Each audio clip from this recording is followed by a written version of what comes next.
сәлеметсіздер ме? Сабақтың тақырыбы Мағжан Жұмабаев «Батыр баян» поэмасы. Сабақтың мақсаты шығармадағы эпизодтар мен бейнелерді салғастыру.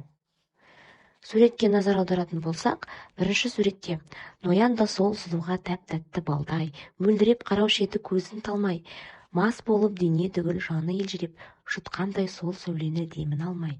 Осы үзінді жолына қарап, бірінші суретке назар аударамыз. Бұл жерде ноян батыр мен қалмақ қызы бейнеленген. Екінші суретте жас ноян қызды көріп от боп кетті, көздері қызыл жалын шоқ боп кетті, жер мен көк ай жұлдызды тұман басып, бір қыздан басқа нәрсе жоқ боп кетті. Екінші суретке назар аударатын болсақ, ноян батыр мен қалмақ қызының арасындағы махаббат бейнеленген. Келесі тапсырма. Алғашқы тапсырмада баянның інісін өлтіруі дұрыс па? Ноянның қалмақ қызымен қашуы дұрыс па? Қалмақ қызы расымен ноянды ұнатып қалды ма? Осы сұрақтарға жауап береміз. Келесі тапсырма. Шығарма эпизодтары мен батыр баян бейнесін салыстырып талдаңыз.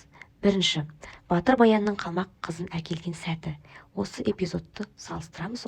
Осы эпизодта батыр баянның бейнесі қалай бейнеленген, соны талдап өтеміз.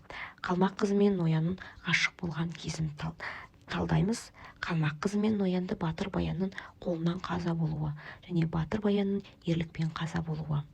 Осы төрт эпизодты анықтап шығармадан дәлелдемелер келтіреміз. Келесі тапсырма.